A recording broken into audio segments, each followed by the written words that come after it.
Selamat bertemu kembali dengan podcast Bincang Berkat. Bincang-bincang dan kita mendapat berkat. Hari ini kita sangat diberkati dengan kedatangan tamu kita, Bang Hendrik. Ya, Bang Hendrik datang untuk memberikan kepada kita bagaimana kita bisa lepas dari lingkaran setan anxiety. Ya, bagaimana kita bisa lepas dari lingkaran setan anxiety. Bang Hendrik ini juga adalah penulis buku, dia sebagai coach, penulis buku Merdeka dari Anxiety, dan tentu sudah banyak pengalaman. Di part 1 kita sudah bicara kemarin apa itu gejala dan bagaimana mengatasinya, dan sekarang kita akan bisa lebih jauh lagi bagaimana kita lepas dari lingkaran setan anxiety itu. Nah, Bang Hendrik, kita sekarang akan bicara bagaimana merdeka dari lingkaran setan anxiety. Kira-kira menurut Abang, apa yang harus dilakukan oleh para teman-teman kita di keluarga Bincang Berkat supaya mereka betul-betul merdeka dari anxiety? Silakan Bang. Oke, puji Tuhan. Nah, terima kasih Pak Pendeta telah mengundang kembali dalam Merdeka Anxiety series yang kedua. Saya bersyukur pada Tuhan ketika podcast ini dirilis. Antusiasnya sangat baik. Langsung ada orang yang bertanya bagaimana cara. Artinya acara ini memang disiapkan Tuhan untuk menolong. Amin. Membuat orang-orang lain bisa mengalami kemerdekaan anxiety dari Tuhan sebagaimana Tuhan telah memerdekakan kita terlebih dahulu, Pak Pendeta. Puji Tuhan. Nah, teman-teman, kalau kita kembali lagi pertanyaan bagaimana gitu ya. Saya selalu ingin mengajak kita mengingat kembali teman-teman bahwasanya 1001 sensasi itu adalah sebuah pintu masuk untuk transformasi diri. Nah, itulah sebabnya kenapa penting sekali hari ini kita belajar bagaimana caranya merdeka, terbebas dari lingkaran setan anxiety. Nah, yang saya perhatikan teman-teman, banyak sekali orang-orang akhirnya menderita secara berkepanjangan karena salah fokus, salah memusatkan perhatian. Akhirnya menghadiri banyak acara, pergi konsul ke dokter, mengikuti pendampingan profesional, tujuannya hanya fokus berpusat kepada sensasi dan gejala-gejala yang dialami. Tentu ini sangat memprihatinkan karena ini nanti akan menghabiskan uang, menghabiskan waktu. Kita bisa bayangkan bagaimana suasana hati menjalani kehidupan. Tentu nggak nyaman. Jadi bisa dibilang dia tidak lepas ya, tidak sembuh. Karena dia berpusat kepada bagaimana gejala itu hilang. Padahal kalau dia berpusat kepada pemahaman dan dia bisa mengerti akar daripada anxiety itu, dia akan bisa lepas ya dari lingkaran itu. Benar sekali Pak Pendeta. Contoh kecil seperti seorang ibu yang bertelepon setelah menyaksikan Bincang Berkat. Baru saja saya menyaksikan Bincang Berkat. Dia cerita, betul kata Ndu katanya. Akhirnya dia disadarkan, kecemasan itu nggak menjadi sesuatu yang primer lagi buat dia. Karena ternyata, oh iya ya ada harapan di bawahnya. Tentang pernikahan, hubungan, pinginnya bersama-sama dengan pasangan untuk memuji dan menyembah Tuhan Yesus. Akhirnya dia berpindah. Tadinya fokus kepada 1001 sensasi, akhirnya dia turun. Itu nggak primer lagi, nggak utama. Dia mengerti ada hal yang harus dihadapi, ada hal yang perlu diselesaikan segera. Berarti dia nggak lagi fokus kepada gejala. Tapi dia fokus kepada sebenarnya perbaikan dalam hubungan dalam keluarganya. Betul Pak Pendeta. Karena bisa dibilang rata-rata orang mengalami itu faktor hubungan ya. Hubungan yang bermasalah dengan keluarga dan bisa menimbulkan jadi anxiety ya. Ya benar sekali Pak Pendeta. Dan penonton Bincang Berkat yang diberkati oleh Tuhan. Jadi secure attachment, ya memang relationship lah ya, hubungan ya seperti ini yang secara umum. Tapi ternyata juga kalau ada orang-orang yang akhirnya mengalami kecemasan karena uang, ini pun bicara tentang hubungannya dengan uang, cara pandangnya tentang uang. Nah, orang-orang yang punya nilai uang adalah segalanya, ketika dulu dia punya penghasilan yang settle, kita sebutlah 2 digit, tiba-tiba karena sesuatu dan lain-lain diizinkan, merosot, dia mengalami masalah. Seperti yang saya ceritakan kepada Pak Pendeta tadi, ada seorang anak muda tadinya di Bandung. Termasuk dalam tanda kutip seorang pengusaha yang berhasil lah ya. Tiba-tiba dia mengalami kejatuhan karena corona. Kolaps semua, modal pun gak balik rugi. Akhirnya pulang balik ke kampung Dan akhirnya kondisi yang berlimpah dengan uang, dia bisa mensupport adiknya sekolah, bisa beli keyboard, beli saxophone dan seterusnya. Artinya kan dia merasa uang ini ternyata bisa melakukan banyak kebaikan. Aku bisa mendukung, aku bisa jadi abang yang baik. Nah, satu dan lain hal, corona, COVID-19 membuat dia kehilangan itu semua. Ya walaupun memang baik ya, bisa mensupport, bisa mendukung. Di titik tertentu dia kehilangan ini semua, dia mengalami anxiety. Oh, jadi selain karena faktor hubungan keluarga, faktor masalah keuangan juga finansial ya. Jadi dia menjadi cemas. Iya. Gara-gara memikirkan kehancuran drop daripada usaha itu. Itu tadi kata kunci, secure attachment.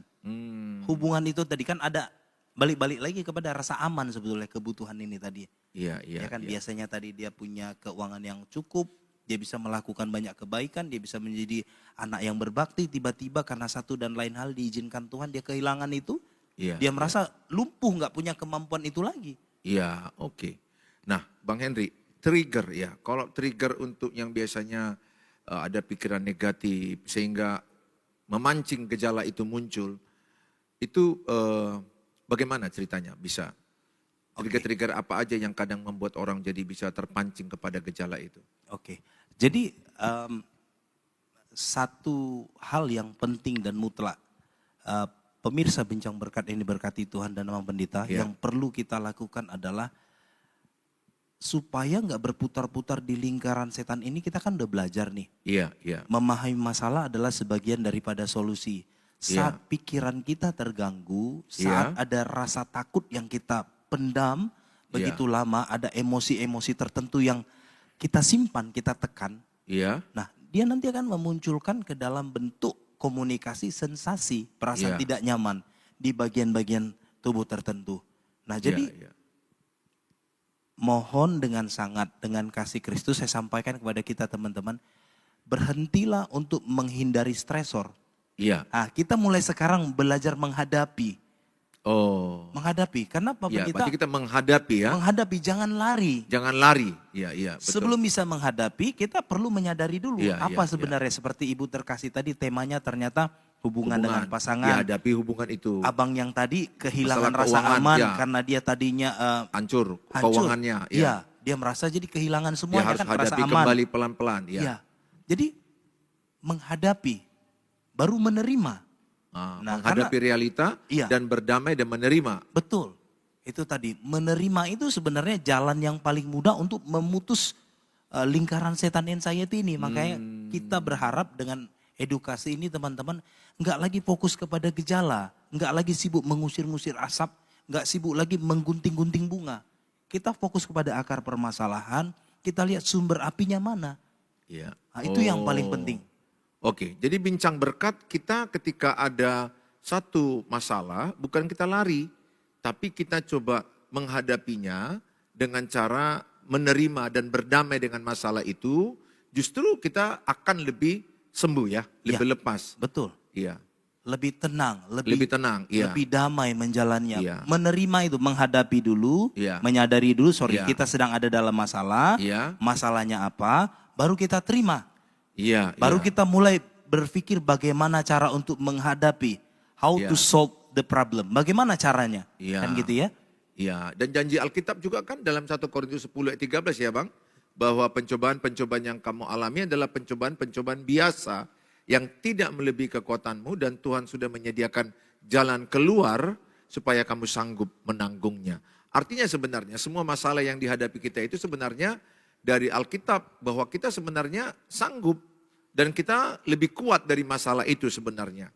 Kalau kita mau menghadapinya bersama dengan Tuhan, jangan lari dan sabar ya, sabar. Biasa di situ juga artinya kan nggak hanya kita mengalami masalah hubungan suami istri bermasalah, masalah bangkrut tadi, masalah sekolah dan lain-lain. Banyak orang juga sebenarnya, banyak orang mengalami masalah yang sama. Betul. Cuma ada responnya lari, memendam, ada yang menghadapi. Yang menghadapi inilah yang akan sembuh ya, yang akan lepas. Betul, menghadapinya, menerima.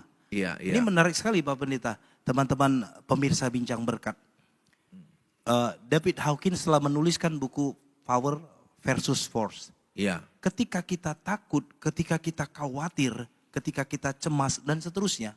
Ini kita hidup di kehidupan yang dengan energi level rendah. Ya, force katanya. Ya, ya. Power itu, kehidupan yang penuh kuasa itu di dalamnya ada cinta kasih, penerimaan, pengampunan, keberanian, gitu, ya kan? Tapi ada satu, Abang Pendeta.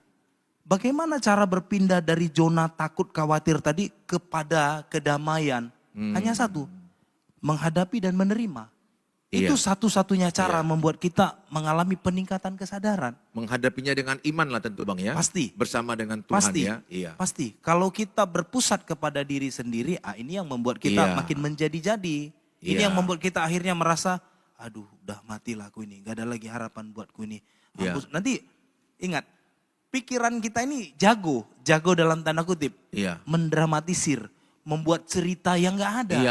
Didramatisasi nanti muncul lagi nanti perasaan-perasaan tertentu. Seperti Ayub bilang, yang kutakutkan justru yang mendatangi aku bahaya. Kita boleh belajar kata Daud apa? Waktu aku takut, aku percaya kepada Allah. Ini dia. Jadi takut itu menjadi jembatan. Takut itu menjadi sebuah wake up calling. Takut itu menjadi sebuah alarm. Ayo, kau gak bisa, kau gak mampu sendiri tanpa Tuhan. Sekuat apapun kamu, sehebat apapun strategimu, ya kan? Sehebat apapun kumpulan-kumpulan pencapaian-pencapaianmu di masa lalu, itu gak cukup. Iya. Jadi Bang, kan sering sekali ini ya, keluarga-keluarga Bincang Berkat, saya juga pernah anxiety ya. Walaupun saya pendeta, sekolah teologi, memimpin gereja, gembala, bahkan saya pernah konsultasi dengan kakak-kakak kelas saya psikiater ya. Ya bincang-bincang dengan mereka dan sempat 1-2 kali saya dikasih obat. Tapi akhirnya puji Tuhan saya lepaskan dan abang kita juga Bang Henry pernah menderita dan 19 tahun ini sudah lepas dari anxiety. Nah saya percaya teman-teman yang menyaksikan ini adalah orang-orang yang pasti juga bisa dilepaskan dari anxiety. Hanya kan begini Bang ya, sering sekali sensasi tubuh waktu saya ngalami itu salah satu kan jantung debar-debar, sesak, pusing, ya keleyengan, oyong, perut begah, gembung dan kemudian ada rasa kebas, ada rasa 1001 rasalah pokoknya yang muncul yang bisa terjadi kepada orang-orang anxiety. Nah ini kan Bang, habis ketika ada sensasi itu, saya ingat ya, itu ketika itu ada pikiran negatif yang ada di otak saya. Nah biasanya kalau ada pikiran negatif, overthinking lah bilang Bang ya, terlalu mencemaskan sesuatu yang belum terjadi.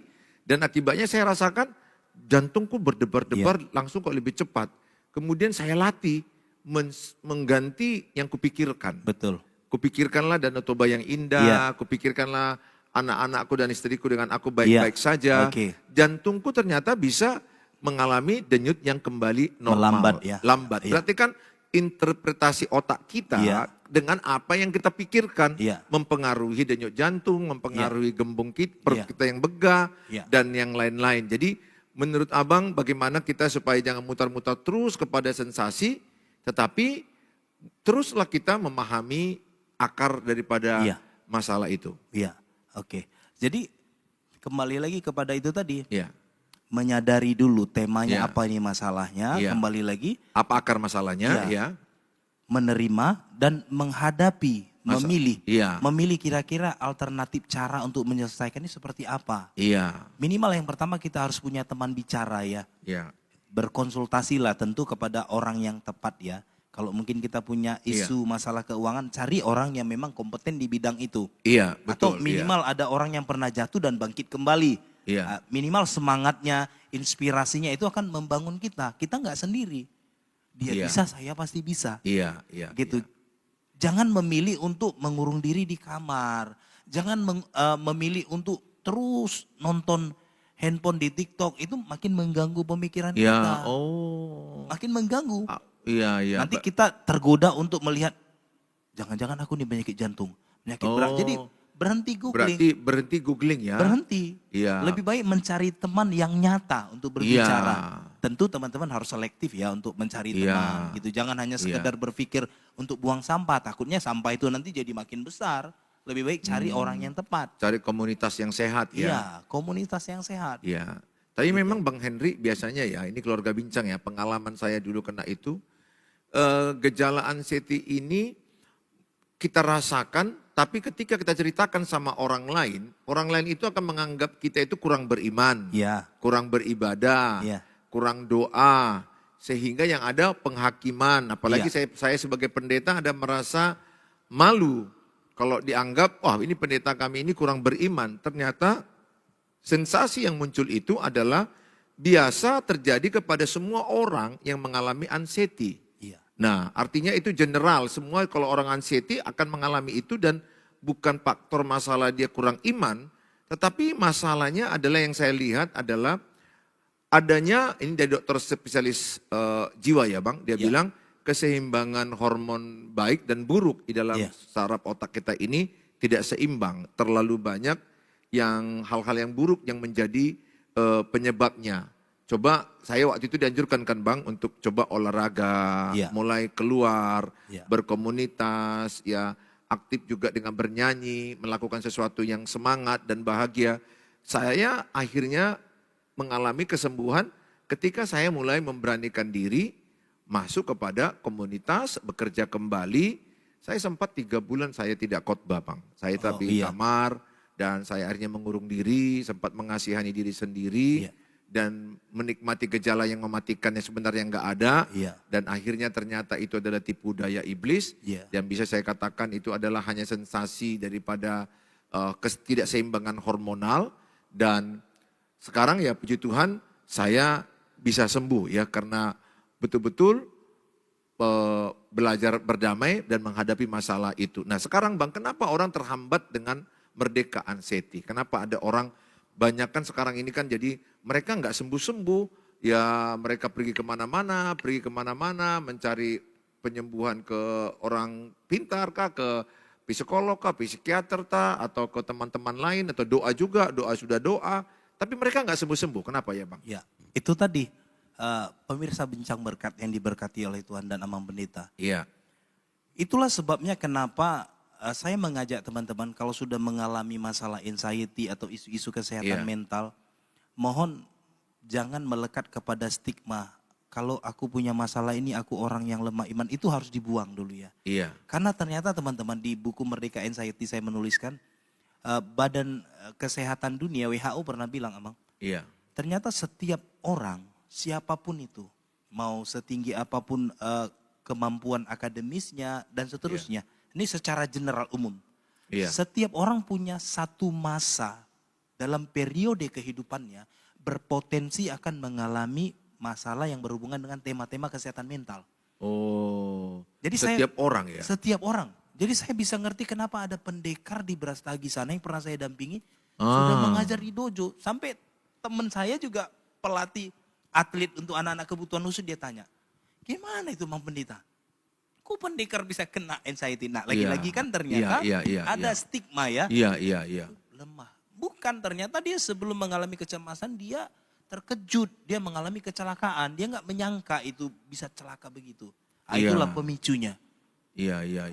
Gitu. Jadi yang lain-lain ada banyak lagi pintu masuknya. Sekekar dia pun bisa ya. Iya, sampai bilang, makanya saya buat pendekar juga manusia. Pendeta pun juga manusia. Itu artinya apa yang disampaikan oleh Badan Kesehatan Dunia itu valid. Jadi ini menguatkan buat kita. Bahkan di sana katanya dulu ada lurah yang sampai dia nggak nyaman tidur di kandang ayam. Sampai dibawa ke gunung. Itulah tadi karena keterbatasan pemahaman bagaimana cara mengatasi ini. Makanya saya ajak teman-teman kalau sudah mulai merasa ini adalah gejala daripada anxiety, tentu harus dibuktikan validasi dari dokter. Jangan hanya karena googling, lihat-lihat kayaknya sama, sebaiknya jangan. Sebaiknya perlu diadakan diagnosa dulu, penegakan diagnosa. Nah kalau sudah fix nanti tahu apa, coba carilah pendampingan. Karena kalau lama-lama dibiarkan ini menjadi identitas. Kita jadi merasa, aku ini orang yang cemas, padahal bukan. Ingat lagi, padahal ada sesuatu masalah, ada satu tema penting, ini bentuk komunikasi. Ya, ini bentuk komunikasi, ada masalah, ada tantangan yang harus segera dihadapi, diterima dan diselesaikan. Iya, Nah, iya. kalau dia sudah sampai di level identitas ini agak sulit, Amang. Ini mirip dengan ada dua orang, maaf Jadi ya. dia merasa dirinya korban ya, Iya. korban. Dia menstigma dirinya Iya. bahwa aku ini Melabel dirinya. aku Iya. ini orang anxiety. Iya. Aku ini punya penyakit ini. Iya, Jadi kan bahaya. keyakinannya itu menjadi kuat dan kuat. membentuk citra dirinya. Ini mirip seperti cerita-cerita Iya. khotbah. Iya. Seekor burung Raja Wali yang terbang membawa telur, rupanya di tengah penerbangannya dijatuh. Telur Iya. ini jatuh di tengah-tengah induk ayam. Iya. Nggak bisa kembali lagi Raja Wali ini. Akhirnya singkat cerita, telur Raja Wali ditetaskan induk ayam. Bisa dibayangkan Amang? Lingkungan ayam lama-lama dia. Jadi ayam. Ayam lewat burung Raja Wali. Kapan ya aku bisa seperti dia? Karena keyakinan ya. Lingkungan tuh membentuk. Iya. Keyakinan itu akhirnya jadi identitas. Ini yang membuat sulit. Iya. Jadi akhirnya berpikir, ya udahlah memang kayak gini aku. Jadi begitu.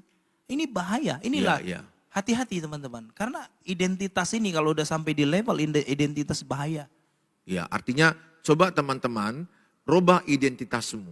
Yang mungkin kau meyakini, wah aku ini korban, aku ini adalah orang yang sudah menjadi orang terdiagnosa anxiety. Iya. Kemudian akhirnya meyakini itu dan Iya. kemudian menstigma dirimu Iya. bahwa engkau tidak bisa lagi lepas. Iya. Coba mulai rubah dengan iman kan berkata, aku sehat, aku sembuh, semua akan baik-baik saja.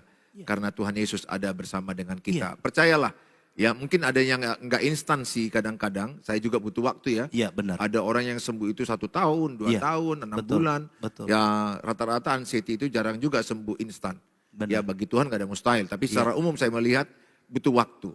Ya tetaplah sabar. Kemudian mungkin yang kedua ya Bang, interpretasi yang salah ya Bang. Nah itu tadi, terlalu berpusat kepada gejala. Sensasi itu tadi menjadi fokus, pusat perhatian. Seperti emang pendeta tadi, benar kan? Distraksi, alihkan. Iya. Ya kan? Iya. Kepada keluarga hal-hal baik lah ya. Iya, Seperti Filipi 4 ayat 4 dibilang kan, yang baik, yang Filipi sedap ayat didengar. 8 Bang. Iya, Ayat iya, 8, iya, sorry iya. ya, itu kan bicara tentang pikiran. Bagaimana kita mengisi pikiran kita. Yang baik-baik, yang indah-indah, yang Iya. menyenangkan, yang patut dipuji. Yang Itu manis, kita harus taruh iya sedap dalam pikiran didengar. kita. Ya coba itu, iya betul. Secara otomatis Iya. nanti tubuh kita merespon. Iya betul. Hormonnya pun hormon bahagia yang keluar. Iya. Tidurnya pun jadi lebih mudah dan berkualitas. Iya betul. Saya pernah begitu siang hari, biasanya waktu masa itu ya, siang jam 3 coba tidur, tiba-tiba jantungku debar kencang kali, dan juga jadi keringat dingin, kayak rasa perut gembung, begah, dan rasanya ada kayak napas enggak enak, sesak gitu ya, kayak terhambat. Iya. Itu ketika saya terbawa arus dengan pikiran negatif. Iya. Saya tenangkan diri saya coba fokus dulu tarik napas, Iya. dan hembus napas, Iya. dan kayak meditasi yang ringan, tapi fokusnya ke napas ya, bukan kepada yang lain. Dan kemudian saya rebah tidur, saya memikirkan yang baik, saya memikirkan Danau Toba, saya memikirkan yang indah-indah tentang keluargaku. Betul, memang akhirnya jantung pun jadi kembali normal dan kembali lagi napas enak. Iya.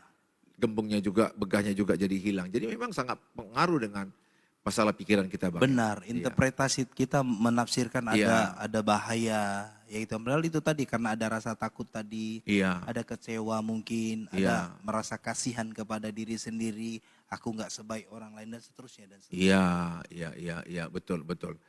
Dan juga keluarga-keluarga bincang, kita perlu juga untuk melatih reframing ya, mereset kembali apa yang terjadi itu supaya kita yakini yang terjadi semua yang kita anggap buruk itu adalah mendatangkan kebaikan. Jadi kita bingkai dia, kita set otak kita bahwa semua yang pernah pahit-pahit yang kita alami itu masa lalu, sebagaimana Roma 8 ayat 28 ya Bang, yang berkata Allah turut bekerja, benar, mendatangkan kebaikan. Jadi kita reset otak kita, saraf kita, bahwa semuanya yang terjadi itu adalah kebaikan bagi kita, yang Tuhan sediakan bagi kita ya Bang ya. Iya, benar sekali yang disampaikan sama pendeta. Pemirsa Bincang Berkat, ada satu terjemahan lain yang saya suka. Iya. Roma 8 ayat 28 ini. Iya. Kalau di situ Allah turut bekerja, tapi satu terjemahan lain bilang segala sesuatu bekerja sama dengan Allah. Oh, ini hebat sekali. Iya. Segala sesuatu yang terjadi dalam hidup kita bekerja sama dengan Allah. Iya. Artinya kalau kita pakai istilah sekarang, anggaplah itu event ya. Event organizer-nya berarti Iya. kan Tuhan. Iya. Artinya kalau itu hadir dalam hidup kita, entah itu pahit kita sebut, entah itu manis kita bilang, entah itu bahagia atau tidak, kita yang memberi dalam tanda kutip arti, Allah ada di sana. Allah mengizinkan. Tentu kembali lagi, A tambah B sama dengan C. Iya. Kalau Tuhan baik, kenapa Tuhan mengizinkan aku ada di dalam situasi yang menurutku ini nggak nyaman, nggak aman? Apa maksud baik Tuhan? Nanti tiba-tiba nanti Roh Kudus akan berbicara. Iya. Kamu itu sedang dilatih sabar. Pasti nanti muncul ada dialog batin itu. Karena kita sudah mengubah fokus kita. Nggak lagi kepada debaran jantung tadi. Sehingga kita nggak paksa bagaimana, aduh ini udah malam gila ini nggak bisa tidur aku. Makin dipaksa tidur makin nggak bisa, makin debar nanti jantungnya. Makin keringat dingin nanti, muncul lagi sensasi-sensasi yang lain. Dengar lagi suara burung nanti, takut mati lagi. Jadi sebagusnya kita fokus kepada rencana baik Tuhan itu ya. Iya. Sehingga ketika kita berdoa, serahkan ke Tuhan, Tuhan akan menuntun kita dan berbicara di hati kita. Rencana baiknya itu salah satu ini saya mengalami itu. Jadi ada satu kesabaran ketika masa kesulitan itu.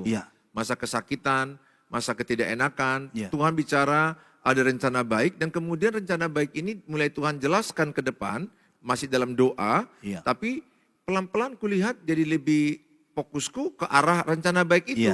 Dan aku belajar ikhlas dengan apa yang sudah terjadi, berdamai, bersyukur bahkan, bersabar. Dan saya melihat akhirnya fokusku tidak lagi kepada gejala. Itu aku titik lepasku di situ dia. Awalnya kan gejala-gejala itu memancing-mancing otak kita untuk memikirkan dia. Betul. Tapi sekarang aku tidak. Aku pada waktu aku mau sembuh beberapa tahun yang lalu, ketika aku memikirkan rencana baik Tuhan itu. Ya, puji Tuhan. Memang akhirnya kembali kepada meskipun anxiety bukan pertanda kelemahan iman, tapi tidak bisa tidak. Kita boleh ikut treatment, pendampingan dan seterusnya. Tapi kalau kita mau benar-benar mengalami permanen kondisinya seperti yang saya alami, seperti yang dialami oleh Pak Pendeta, memang kembali balik-baliknya kepada Tuhan. Karena satu-satunya pribadi yang mampu menerima kita sebagaimana adanya. Secure attachment itu yang mutlak bisa kita dapat dari Tuhan. Kalau kita harapkan ini dari orang lain, kita akan bisa muncul lagi kecemasan kecewa. itu. Kalau kita meletakkan pengharapan kita kepada sesuatu yang sifatnya nggak kekal, nggak abadi, nggak apa istilahnya ya, nggak solid. Di sinilah nanti naik turun jadinya. Itulah istilah ada orang kembali lagi relapse. Berarti itu tadi salah melekatnya. Oke Bang, berarti yang berikutnya kan Bang, hambatan yang berikutnya itu energi kesadaran yang rendah. Sehingga ada orang malu, marah, dan takut, masih seperti itu dia. Itu akan menghambat ya Bang, tidak bisa sembuh lah dia. Benar. Jadi kembali lagi kepada kenapa orang bisa ada di titik ini, karena ada unprocessing memory tadi. Dan lagi-lagi ya Bang Pendeta, saya harus bilang, ada seorang ibu bilang sama saya, benar sekali yang itu sampaikan. Ibu saya pernah dulu mengalami kecemasan sampai dibawa ke Pringadi. Tiba-tiba ada orang kayaknya itu orang, agak hitam kulitnya seperti orang Kristen itu katanya. Ibu nggak ada yang sakit Bu, ibu pikiran ibu katanya. Rupanya beliau ini menyimpan satu kalimat yang menurut dia itu sangat memukul. Jadi unprocessing memory ternyata emang dalam istilah teknis trauma, ada kalimat-kalimat tertentu di dalam ingatan yang kita simpan. Dan itu membuat mungkin harga diri kita hancur, kita merasa marah, disepelekan. Kalau ini nggak diselesaikan, ini yang membuat kita akhirnya tinggal di sini tadi. Takut, marah, malu, nggak berharga. Ini krisis eksistensial kan gitu ya. Nggak dianggap sebagai manusia yang utuh gitu kan, nggak dianggap ada. Nah ini tadi, makanya kembali lagi kepada teman-teman, cari tahu lah sebenarnya temanya apa. Emosinya ini apa nih, kebutuhannya ini apa nih. Itu tadi, apakah kita butuh diterima, butuh diberi kesempatan. Kita yang tahu teman-teman, makanya case by case beda. Itulah sebabnya pentingnya ada teman untuk kita bicara. Jangan nanti dari sini turun kemari, balik lagi kemari, habis kita. Bahaya nanti, bahaya. Inilah yang membuat nanti berputar-putar kita nanti cemas, takut. Mulailah nanti merasa keliangan lah, mulailah sensasi-sensasi, itu aja nanti balik-balik. Sekarang pertanyaan ini Bang, kalau seandainya hubungan lah penyebabnya, hubungan. Nah, katakanlah suaminya lari dengan perempuan lain, sementara istrinya kecewa, tersakitin, kepahitan dalam lembah kekelaman lah ini. Kemudian dia sadar itulah pemicu anxiety-nya, cemasnya. Nah sekarang suaminya tetap tidak mau berdamai dengan dia, nggak mau pulang, tetap suka melakukan duniawi lah ya, dugem, hedonisme, bersenang-senang dengan wanita idaman lain. Nah apa yang dibuat oleh istrinya yang harus dia bisa sembuh? Bagaimana dia melakukannya? Apakah dia harus berdamai aja dengan apa yang terjadi, dia sabar aja atau gimana Bang? Oke. Jadi teman-teman saya mau kasih tahu ini disclaimer ya. Ini kan case by case beda-beda. Saya tidak bermaksud membuat masalah ibu tadi yang rumit yang mungkin saja mewakili keadaan cerita itu teman-teman. Tapi yang mau saya sampaikan adalah teman-teman, saya pernah mendengar satu kalimat dari seorang profesor mengatakan begini. Kalau kesembuhan adalah goal, tujuan apapun itu konteksnya, dasar daripada semua healing itu adalah forgiveness, pengampunan. Iya. Nah ini hebat sekali ya, ini sangat Kristiani sekali. Jadi untuk konteks masalah apapun sebenarnya pengampunan. Yang pertama memang harus mengampuni. Ya, kalau tadi konteksnya ini kan istri ya, dalam tanda kutip menerima perlakuan dari suaminya, dia harus mengampuni. Oh, walaupun berat, tapi dia harus mengampuni. Mengampuni tentu itu dengan kekuatan Roh Kudus lah, kekuatan tentu Tuhan. Tidak mungkin bisa dari diri kita sendiri. Iya, betul. Mengampuni dia sebenarnya menolong diri kita sendiri. Iya, betul. Dalam istilah teknis forgiveness terapi, kalau kita nggak mengampuni itu sama seperti kita dicucuk ini. Kita bukan bicara benar atau salah ya kondisinya, Bang. Iya. Dicucuk kita pakai belati, kita tahu itu sakit dan terjadi pendarahan. Kita malah memilih memegang terus, bukan mencabutnya, mengobatinya. Ketika kita mengampuni itu berarti kita bertindak mencabut, menutup luka itu. Iya, betul. Jadi pengampunan tidak bisa tidak, karena dasar daripada semua healing itu adalah pengampunan. Itulah menariknya memang prinsip salib itu kan, damai dengan Allah, terima anugerahnya, baru kesini pun sesama. Itu arti salib itu yang saya mengerti, saya maknai. Ketika kita menerima pengampunan dari Tuhan secara otomatis cepat atau lambat hubungan kita pun diperbaiki. Kemampuan kita untuk menerima itu lebih baik dimampukannya. Kemampuan kita untuk berdamai dengan situasi-situasi yang ada di luar kendali kita. Karena saya pernah mengalami itu, Bang. Sebagai seorang konselor, seorang ibu datang menangis. Dia tanya, Pak, suami saya meninggalkan saya. Padahal semua udah saya buat.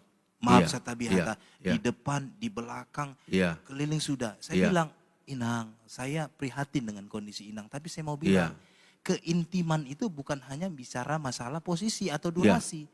Keintiman itu ada keintiman spiritual. Pastikan pernikahan Kristen itu tripartit. Nggak bisa aku dan kamu. Aku, kamu, dan dia. Itu satu-satunya cara kalau mau damai. Kemudian kita harus punya teman bersama. Ada keintiman sosial. Ada kesempatan untuk melakukan hal yang kita sukai bersama-sama. Meluangkan waktu untuk rekreasi. Jadi kalau satu-satunya dasar membangun keintiman masalah durasi dan posisi, habis kita. Itu dasar berpijak yang rapuh. Seperti Alkitab bilang, seperti apa itu? Di atas pasir kita membangun bangunan, enggak cukup. Harus karena kasih Tuhan ya. Kasih agape ya. Sehingga diapakan pun kita sakitnya, tapi kasih agape, kasih Tuhan yang sempurna itu memampukan kita sabar, menanggung penderitaan, dan memampukan kita untuk mengampuni. Benar. Menerima cerita yang sangat sakit itu. Benar. Hanya dengan kasih yang sempurna. Kasih Tuhan itu ya Bang. Karena kasih Tuhan itu yang melenyapkan ketakutan. Kalau kita mengizinkan kasih yang besar itu bekerja melalui kita, maka nanti masalah-masalah yang lainnya, yang gejala-gejala itu akan hilang dengan sendiri ya. Iya, betul. Jadi keluarga bincang berkat, apapun masalah kita, apapun yang menjadikan kita sekarang ini tersakitin, dikhianatin, kepahitan, situasi-situasi yang lalu itu, marilah pada hari ini kita belajar untuk kita berdamai, menerima kekuatan dari Tuhan, supaya kita dikuatkan Tuhan berdamai dengan cerita-cerita itu semua. Bahkan Tuhan memberikan kekuatan kepada kita untuk mengampuni. Seperti Bang Henry bilang tadi, mengampuni itu justru membuat kita itu lepas daripada tikaman-tikaman setan. Jadi jangan justru kita pegang kebencian, amarah, justru makin anxiety-mu ya makin tidak akan kesembuhan. Tapi coba mulai belajar menerima, berdamai, lepaskan pengampunan. Apa yang bisa ibu ubah, Ya. dan terus berdoa, serahkan kepada Tuhan. Dan untuk mengubah suami bukan bagian ibu. Mengubah suami itu bagian Tuhan. Yes. Bagian kita berdoa dan melakukan kebaikan. Selebihnya serahkan kepada Tuhan. Karena pengampunan itu menyembuhkan diri sendiri ya Bang ya. Betul. Justru itu menguntungkan diri sendiri. Ya. Karena kalau nggak mengampuni justru kita akan mengalami tikaman setan dan mengalami racun yang mematikan ya. Iya, kita yang melukai diri kita berkali-kali. Padahal Iya. peristiwa pernikahan itu satu kali. Tapi kita yang berulang kali menghujamkan itu. Karena kita menggenggam rasa benci, betul. marah, rasa sakit itu. sakit, iya. Dan kita ingat keluarga Bincang bahwa kita nggak bisa mengubah orang lain. Karena kerap kali gini Bang Henry, selalu mereka bilang, kayak bagaimana aku mengubah suamiku, bagaimana mengubah suamiku, bagaimana mengubah istriku. Nggak bisa kita mengubah orang. Betul. Sepanjang kita mau berfokus kepada mengubah orang, percayalah sepanjang itu engkau tidak akan sembuh. Tapi sepanjang engkau berkata apa yang bisa kuubah, lewat perubahanku keluargaku dimenangkan. Jadi contoh, ibu lebih baik lagi menata pelayanan di rumah, lebih memperhatikan anak-anak, lebih mengurus rumah tangga, dan berdoa kepada Tuhan. Perubahan itu yang nanti akan mengubah suami itu sendiri. Bagus sekali, benar. Apa yang ada di dalam kendali ibu, gitu tingkatkan. Tingkatkan. Mengubah orang di luar kendali kita. Nah, itu yang membuat kita akhirnya mengalami kecemasan. Berulang-ulang. Iya, saya mengalami banyak orang seperti itu. Karena saya juga dulu pernah, kayak mana aku mau ngubah istriku. Fokusku dulu mau ngubah istriku, mau ngubah anak-anakku. Yang ada sakit. Tapi sejak aku berkata sama Tuhan, ubahlah aku Tuhan. Supaya lewat kejadian itu aku yang mengalami transformasi. Mengalami perubahan pola pikir, perubahan kelakuan dan berujung kepada kebaikan hidup saya. Saya semakin utuh. Dan aku melihat istriku berubah, anak-anakku berubah. Ketika perubahan dari diri sendiri. Sehingga kita nggak stres mengharapkan perubahan orang. Ya, puji Tuhan ini emang ini cerita ibu ini tadi membuat saya teringat.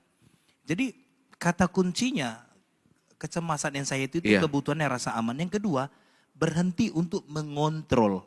Kebiasaan mengontrol ini, mengontrol sesuatu yang ada di luar kendali kita. Iya, betul. Nah, ini biasanya orang yang perfeksionis nih kena ini. Nah, kebiasaan dia, ya bagus sih, harus rapi bagus. Tapi kadang-kadang ada kalanya memang itu nggak bisa. Iya, terlalu berlebihan ya, perfeksionisnya ya. Memegang kontrol, mengendalikan sesuatu yang ada di luar kendali kita itu menyakitkan. Iya. Harusnya suamiku begini, harusnya istriku begini, itu kan ekspektasi. Harusnya anak-anakku begini. Ya, terlalu tinggi ekspektasinya dan akibatnya jadi kecewa dan cemas. Betul, itu tadi kan takut, cemas, rendah diri, nggak berharga. Itu dia energi kesadarannya itu, emotion, energy to motion. Itu yang menggerakkan itu tadi, emosi itu tadi, takut. Dia merasa nggak berharga kalau kayaknya suaminya nggak manut, nggak nurut, nggak dengerin dia. Atau perasaan-perasaan seperti ini yang harus dibereskan di level terdalam. Iya. Jadi bisa dibilang Bang, anxiety itu kalau ada gejalanya, kita nggak usah fokus kepada gejala itu. Abaikan aja atau biar aja dia lewat. Tetapi kita fokus kepada untuk membangun kehidupan kita ya. Betul, ya keseimbangan hidup ya. Betul. Iya. Betul. Jadi anxiety itu bisa dibilang justru alat Tuhan untuk mengajar kita. Benar. Mengalami perubahan hidup, transformasi hidup, cara berpikir. Jadi kita tidak membuat dia itu sebagai musuh yang mencekam kita. Kan selama ini kan orang anxiety itu kan was-was, waspada, takut ini, overthinking ya Bang ya. Justru kita sekarang yang sudah pernah mengalami anxiety itu, justru yang saya rasa ya, banyak mengubah cara hidupku. Karena apa yang kutakutkan itu akhirnya kubiarkan aja dia lewat dan aku tidak mau melawannya. Tapi aku mulai mengalihkan pikiranku kepada sesuatu yang bisa kuubah. Yaitu pikiran arah-arah yang baik, pikiran positif, yang kebajikan yang sedap didengar. Ya, jadi seperti itu Bang. Nah sekarang Bang berikutnya, jalan keluar dan manfaat. Ya, jalan keluar dan manfaat daripada ketika kita mengalami anxiety itu. Ingatlah Alkitab bilang ya, tidak ada masalah yang tidak ada jalan keluar. Tidak ada gembok yang tidak ada kuncinya. Tidak ada persoalan yang tidak bisa diselesaikan Tuhan. Nah sekarang kira-kira menurut abang lah ya, apalah jalan keluar yang kira-kira disampaikan kepada keluarga-keluarga kita yang ada di keluarga Bincang Berkat ini supaya mereka mendapatkan manfaat dan jalan keluarnya. Silakan Pak. Jadi kemarin bicara ABC, ini ada ABC yang kedua. Sebelum kita buru-buru pingin berubah, pingin mengatasi masalah, dibutuhkan kesadaran. Iya. Kesadaran ini dulu yang paling penting. Jadi cemas, takut itu tadi yang membuat akhirnya keliengan, sensasi tubuh dan seterusnya. Ini bukan fokus kita, bukan pusat kita. Dia ini sebenarnya sedang mengajak kita untuk turun ke bawah membangun kesadaran. Kalau kita udah tahu tadi temanya adalah hubungan, temanya tadi ada mungkin stres karena pengasuhan, mungkin ya kita merasa kok kayak mana ini anakku remaja. Biasanya orang tua begitu ya. Remaja itu kan agak ada di dalam fase kebingungan, dia menegakkan jati dirinya, storm and stress. Ya kan, dibilang anak-anak nggak bisa, dibilang dewasa juga nggak bisa. Dia sedang mengalami perubahan. Kadang-kadang orang tua bisa stres dan akhirnya mengalami kecemasan. Dan biasanya ibu-ibu yang ngertiin, iya ya aku kayaknya belum siap, anakku ini udah mau dewasa ya. Mau ku atur-atur terus, ku suruh-suruh pulang terus. Nah jadi sadari dulu, loop ini tadi, lingkaran setan ini bukan ini pusat perhatian kita.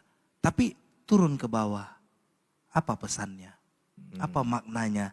Apa situasi yang perlu dihadapi? Apa emosi yang perlu didamaikan? Apa sumber api yang terlalu membara, membakar yang siap sebentar lagi akan meledakkan?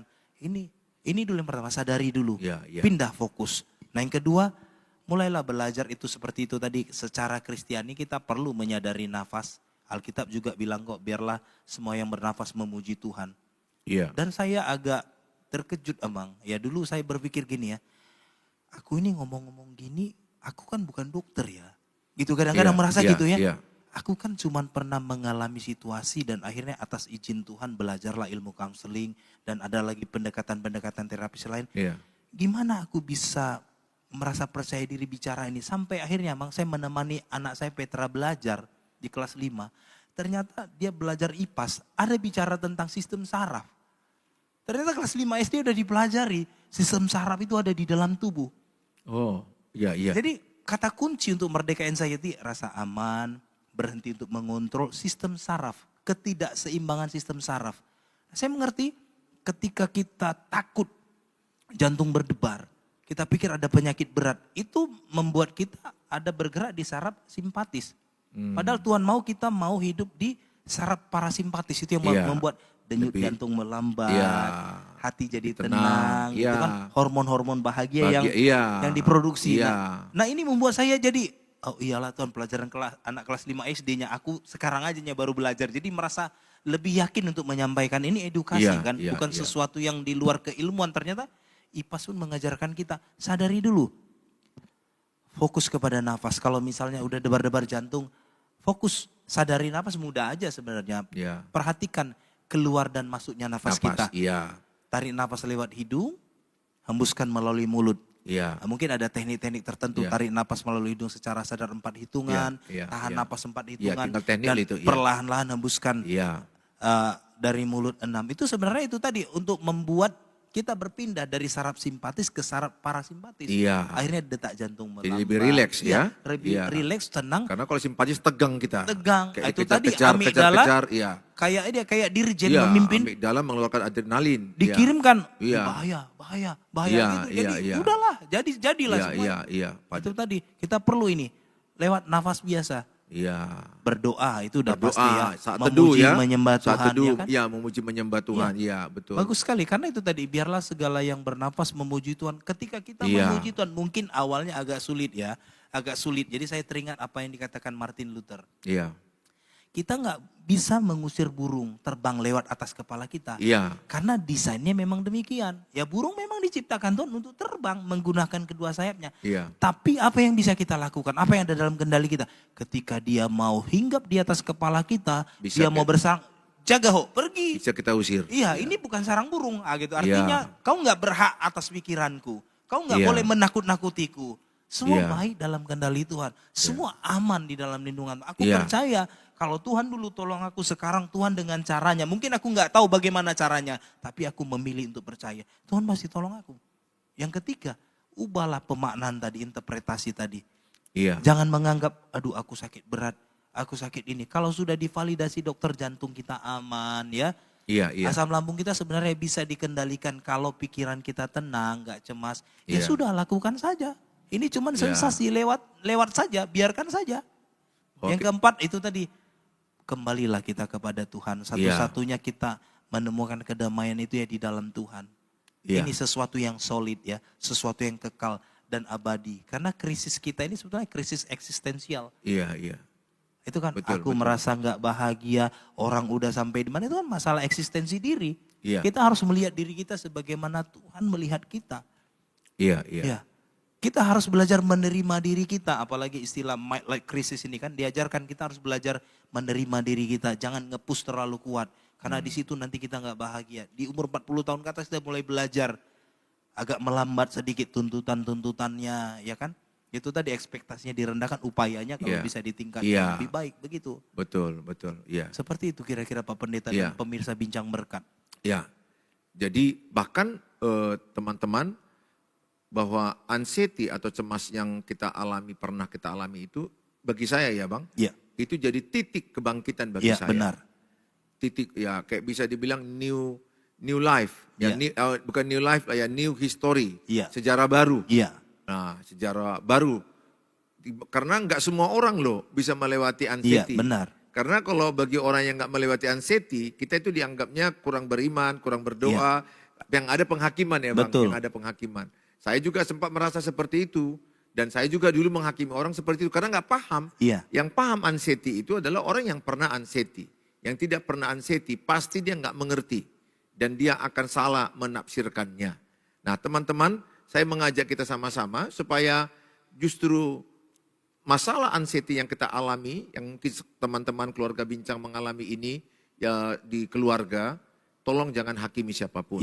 Dan mungkin Bapak, Ibu biasa-biasa sehat ya, anakmu, anak remaja mengalami anxiety, berdebar-debar dan gangguan pencernaan, begah, gembung perutnya, dan dia menjadi orangnya gemetaran, ya menjadi orang gak percaya diri, mengurung diri, tolong jangan dihakimi. Dampingilah mereka. Jadikanlah itu adalah titik di mana setiap kita yang sesama pernah anxiety itu menjadi titik transformasi. Bagaimana Bang transformasi yang diharapkan itu Bang? Menyambung sedikit apa yang disampaikan oleh Pak Pendeta tadi. Jadi orang tua kalau kita melihat anak kita dalam kondisi yang cemas begitu, kita jangan fokus ke situ. Jangan langsung ngejudge. Ya, kau kayak gak percaya Tuhan. Jangan, coba mulai. Ajukan pertanyaan, kira-kira apa yang terjadi ya? Bagaimana suasanamu tadi di sekolah? Apa yang terjadi? Kita perlu tahu, karena itu nggak mungkin tiba-tiba datang tanpa satu peristiwa, satu situasi, pasti ada. Kadang-kadang kan anak-anak kan, kita sebutlah dulu, wadahnya kan masih kecil. Kalau ada sesuatu yang lebih besar dari dirinya, dia kesulitan untuk bisa memaknai itu.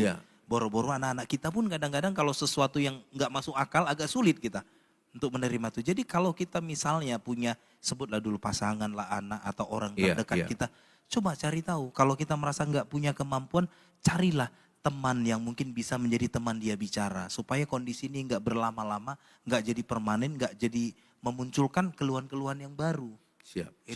Nah jadi kalau bicara transformasi tadi saya lihat, ternyata banyak orang-orang akhirnya setelah bisa melewati kesulitan, apa yang disampaikan Bang Pendeta tadi, ketika kita menyadari, bercermin lewat anxiety ini, ada transformasi, ada perubahan, ada hal-hal baik yang ternyata Tuhan mau kerjakan dalam kehidupan kita.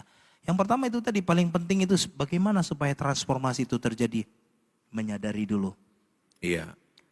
Menyadari, hadapi, terima, dan jalani bersama dengan Tuhan. Ini dia, supaya perjalanan ini bisa menjadi perjalanan yang mengubahkan diri kita, mudah-mudahan bisa menginspirasi kehidupan orang lain. Tentu memang mentalitas kita, sikap kita berbeda mendampingi orang karena kita juga tahu dulu ya bagaimana kondisinya. Kita pasti lebih mudah bilang, saya juga pernah mengalami yang kamu alami. Kalau saya bisa, kamu juga pasti bisa. Kamu enggak sendiri. Jadi transformasi diri itu tadi, fokuslah kepada apa pesan yang ingin Tuhan sampaikan. Tuhan mau aku belajar apa dari ini tadi? Ya saya bersyukur Amang Pendeta begitu berani ya terbuka. Dan ternyata ketika bincang berkat ini saya highlight di video short di TikTok. Ada juga seorang ibu bilang, sama seperti saya pastor katanya. Saya pelayan Tuhan, saya terlalu lama memendam perasaan. Katanya. Iya. Menekan perasaan. Karena maaf sorry itu saya kadang-kadang kan ekspektasi orang terhadap kita yang disebut rohaniawan ya. Melayani orang, mereka anggap kita ini seperti satu tingkat aja di bawah Tuhan. Enggak, kita juga produk bertumbuh kok. Kita belajar banyak dari tantangan hidup juga kok. Betul. Itu yang membuat kita bisa menginspirasi orang. Karena kita dipakai Tuhan menjadi alat peraga di tangan Tuhan. Iya. Kan lewat Tuhan sebenarnya lewat kita pembentukan Tuhan. Dia berkhotbah sebetulnya. Dia ngajari kita dulu, akhirnya kita dapat pelajaran, kita bisa mengajarkan kembali. Jadi transformasi diri. 1001 sensasi bukan lagi ancaman. Lingkaran setan bisa diputus ketika kita mau turun. Apa sih sebenarnya pesan Tuhan? Apa sih maksud baik Tuhan? Kalau Amang Pendeta, Suheri Gultom bercerita secara jujur tentang marriage story hubungan. Saya dulu adalah masalah titik balik ketika saya ini dipanggil menjadi hamba Tuhan dari seorang disjoki, dari seorang pecandu narkoba. Saya mengalami titik hampa dipanggil Tuhan, ternyata terjadi pemulihan identitas diri, ada masa transisi. Dan saya mengucap syukur pada Tuhan melewati itu dengan baik. Ya bukan karena kuat, bukan karena gagah. Saya percaya luka yang disembuhkan Tuhan bisa jadi investasi yang baik untuk menolong orang lain. Amin. Itu yang saya bisa sampaikan. Oke, bincang berkat keluarga kami, kita sudah mau di akhir. Tetapi saya akan coba minta ke Bang Hendrik, terbentuknya kecemasan secara ringkas ya. Di situ ada faktor lingkungan, perilaku, kemampuan, keyakinan, identitas, dan spiritualitas secara ringkas. Mungkin ada tabelnya nanti bisa dilihat di dalam dalam tayangan kita. Oke, teman-teman. Jadi ini saya menggunakan neurological level ya dari Robert Dill untuk menceritakan bagaimana terbentuknya cemas. Biasanya orang-orang yang mengalami anxiety itu ada di lingkungan yang penuh tekanan, kurang dukungan. Lihat ya, ini kan bicara tentang masalah relationship ya, bicara masalah hubungan ya. Lama-lama perilaku ini menjadi perilaku mudah panik. Dia memilih jalan lebih enak menghindar. Tadi kan saran jangan menghindar ya. Stresor itu jangan dihindari. Ya kalau nggak kuat kali juga nggak berani menghadapi, kenali dulu minimal. Memahami dulu ya. Memahami dulu. Kalau butuh bantuan ya carilah teman. Ya mungkin nggak usah dulu sebut profesional, orang dengan tema yang sama yang berhasil mengatasi masalah itu. Minimal ada inspirasi, ada semangat yang bisa kita pelajari. Nah, lingkungan, perilaku, akhirnya kalau udah turun nanti kepada kita merasa nggak tahu bagaimana. Itu tadi serba panik. Kenapa saya gitu ya Melihat mata orang pun saya nggak berani lagi katanya. Susah tidur. Berkomunikasi pun dia nggak berani lagi kontak mata. Padahal dalam dunia komunikasi itu kan kalau kita kontak mata itu kan ada hal yang baik yang sedang disampaikan. Kalau kita nggak melihat kan seolah-olah sedang menutupi sesuatu. Tapi ini karena kecemasan. Dan akhirnya nanti mulailah terbentuk itu tadi, saya ini lemah, saya nggak mampu, saya nggak bisa. Ke level identitas turun nanti, merasa korban. Aku ini orang-orang yang cemas. Maaf nanti tiba-tiba bodoh kali aku, mau kayak gitu nggak ada, kok gini aja aku nggak bisa. Kita marah kepada diri kita sendiri. Kita melabel jadi menguat. Akhirnya apa? Menolak diri sendiri. Kita berdoa tapi merasa kok Tuhan di mana? Jauh kali Tuhan. Gak ku dengar Tuhan. Jangan-jangan juga Tuhan telah meninggalkan aku. Inilah yang terjadi teman-teman.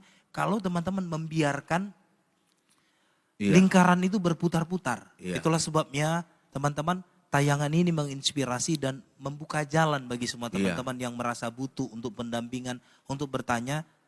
Kemarin ada banyak yang bertanya. Kita menyediakan waktu untuk mendampingi teman-teman. Untuk bisa minimal ya kalau nggak bisa terjangkau lah ya waktu mungkin atau ketemu langsung, minimal teman-teman kita bantu untuk membangun kesadaran. Ada masalah apa? Di tema apa sebenarnya 1001 sensasi ini mau bicara? Tapi kalau teman-teman bisa mendapatkan pendampingan, bisa ada dapat dukungan ya dari mentor Karena ya. dengan bicara aja pun dia mau terbuka, Ya. kesembuhan sudah mulai Ya, terjadi ya. betul. Bisa sampai 50% kalau Betul. dia mau healing lewat Ya. keterbukaan Betul. ya. Unek-uneknya Ya. ada satu orang yang mau menerima selain Ya. Tuhan, Ya. tapi tempat dia menceritakan aja itu sudah menjadi proses kesembuhan ya. Benar Abang, karena itu tadi kata kuncinya teman-teman. Emosi butuh ekspresi. Nah, kalau kita tekan terus, itulah yang akhirnya muncullah terus. Iya. Sensasi-sensasi itu bentuk komunikasi. Hei, ada sesuatu yang kau simpan. Ada sesuatu yang kau pendam terlalu lama. Yang kau seolah-olah merasa baik-baik saja. Padahal ada yang perlu diselesaikan, dibereskan. Iya, iya. Itu jadi teman-teman tetap beraktivitas. Iya. Berolahraga jalan kaki itu sangat baik sekali. Iya, jalan kaki, mau berenang pun kalau mau silakan. Iya. Ya, jalan kaki, berkomunitas, memberanikan diri pelan-pelan bekerja, jangan mengurung diri. Iya. Jalan kaki, saya berbicara di hadapan Tuhan dan Pak Pendeta. Sampai hari ini kalau saya jalan kaki itu saya berdoa. Iya, betul. Aku bersyukur Tuhan kalau hari ini aku bisa lihat pohon itu begitu hijau, angin semilir. Aku berterima kasih kepadamu Tuhan. Kalau sampai hari ini aku mengucapkan syukur. Iya. Membuat list hal-hal baik yang sedang berjalan. Walaupun itu menurut kita remeh-temeh receh, tapi kita harus syukurin. Syukurin, iya betul. Bisa jalan di atas tanah ini aman, nyaman, itu harus kita syukurin. Dengan mindfulness ya Bang ya. Iya. Mindfulness artinya sadar bahwa kalau kita jalan, kaki kanan sedang jalan, kaki kiri jalan, itu menolong melepaskan kita dari anxiety. Benar. Dia minum juga kita sadar, ketika air minum itu masuk ke dalam tenggorokan kita, masuk ke lambung, kita sadar, nikmati dan bersyukur, itu membuat kita mengalami kesembuhan ya. Jadi coba teman-teman mulai terus, Bang, bagaimana terapeutik coachingnya Bang untuk cara kembalikan diri pada tadi itu? Ya. Kalau ada di pendampingan tadi teman-teman bisa mendapat support system ya. Paling tidak teman-teman bisa bertanya, bisa dibantu pindah dari fokus kepada gejala, ini jadi kepada pintu masuk transformasi diri. Karena itu tadi awareness before change, itu yang lebih penting daripada berubah. Yang paling penting adalah menyadari dulu. Kesadaran inilah yang teman-teman yang paling penting dan itu ada di dalam pendampingan yang kita lakukan. Nanti teman-teman akhirnya tahu bagaimana keterampilan praktisnya, bagaimana untuk melakukan relaksasi ya secara pribadi, nanti dengan doa, mungkin dengan teknik-teknik nafas tertentu. Tapi saya mau bilang teman-teman, keterampilan praktis ini hanya akan berfungsi kalau kita sudah menyadari masalah apa, mau menerima, mau menghadapinya. Jadi ibarat belajar kungfu, kita harus kuat dulu di kuda-kuda baru bisa jurus. Saya anggap ini jurus keterampilan praktis ini. Kalau kita kuda-kudanya nggak kuat, kalau kesadaran nggak terbangun, saya percaya teman-teman akan kucing-kucing. Jadi dia tentatif merasakan kelegaannya. Karena itu tadi kita sibuk-sibuk mau lari, nggak mau menerima kenyataan ada masalah yang perlu diberesi, ada yang perlu dihadapi. Jujur ya, jujur dengan perasaan ya. Benar. Karena sebenarnya kita yang tahu apa akar masalah itu. Betul. Bukan orang lain. Kita yang tahu sebenarnya, masalahku ini, akar masalahku ini. Benar. Iya, yang terpendam selama ini. Iya. Dan kabar baiknya Bang, ketika saya dihubungi orang, saya langsung tanya, menurut Abang, masalah ini hadir karena apa? Gaya hidup, pola pikir, karena ini. Dia sadar langsung. Ketika dipandu dengan pertanyaan membangun, sadar ya. Oh iya, karena aku dulu Bang kurang tidur ini. Dia tahu pintu masuknya apa. Nah, di bawah turun lagi, kira-kira ada nggak situasi peristiwa? Ada Bang ini. Biasanya mereka sadar. Nah itulah keutamaan pendampingan. Teman-teman akhirnya muncullah keyakinan. Kalau Abang ini bisa sembuh, aku juga bisa sembuh. Kalau ini bisa sembuh, aku juga pasti bisa. Tuhan pasti menolong, menguatkan. Akhirnya apa? Identitas diri kita mulailah ya, kepercayaan diri itu kan terbangun ya. Bisa ternyata ya, tadi ada debar-debar jantung tapi aku merasa aku aman. Aku baik-baik saja. Iya, betul. Itu, ternyata bisa ya. Akhirnya ini kan jadi kumpulan koleksi keberhasilan. Kita hanya cuma lewat saja dia. Gak kita beri tenaga lagi, gak kita beri lagi kekuatan bagi dia. Akhirnya nanti teman-teman jadi apa? Dekat dengan Tuhan. Menyadari ini adalah wake up calling, ini adalah panggilan Tuhan. Ini adalah sebuah undangan daripada Tuhan untuk membawaku berpindah kepada kehidupan yang lebih baik. Lebih sadar. Hidup ini kan memang dari Tuhan. Kan Tuhan itu ada. Dia kan sumber, kausa prima, penyebab daripada segala sesuatu. Jadi kalau saya kemarin itu kan Bang, ketika ada rasa gejala, kemudian sembuh, ada gejala, ada sembuh, itu kan berhari, berminggu, berbulan. Dan Saya hanya bilang begini, pada waktu ada muncul lagi gejala, kemarin aja terjadi seperti ini, baik kok aku. Yes, betul. Berarti yang ini pun aku akan baik. Iya, Jadi betul. aku bilang, jadi teman-teman ketika ada perasaan gejala-gejala jantung debar-debar, rasa ketakutan dengan kematian, rasa sepertinya mau mati, apalagi mendengar kematian kan, kayak rasanya kita lewat ambulan aja pun kita udah rasa cemas, ya masuk ke rumah sakit apalagi lewat ruang mayat kita jadi cemas, lihat orang melayat orang mati kita pun jadi ada unsur kok rasanya kita juga jadi ketakutan dan cemas. Dan pada masa-masa itu saya hanya bilang yang lalu kemarin aku melayat orang mati baik-baik aja kok, ini pun baik-baik saja. Dan kemarin saya jantung debar-debar, sekarang terselamatkan, yang ini pun debar-debar ini akan baik-baik saja. Selalu ucapkan begitu dan akhirnya pelan-pelan itu kita berpindah.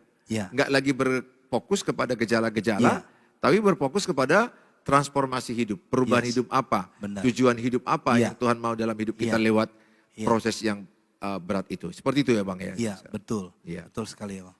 Iya. Jadi teman keluarga Bincang, kita sudah lebih kurang 1 jam, kita sudah bersama-sama dengan Bang Hendrik. Terima kasih pada hari ini kita sangat terberkati. Saya berharap tetaplah setia di channel Suheri Gultom dan saudara bisa bagi podcast ini kepada orang lain. Khususnya teman-teman yang mungkin ada punya keluarga yang mengalami anxiety, overthinking, stres, depresi. Mudah-mudahan ini menjadi berkat, solusi bagi mereka. Amin. Ya, sampai ketemu di waktu yang akan datang. Bye-bye. Shalom, Tuhan Yesus memberkati kita semuanya. God bless.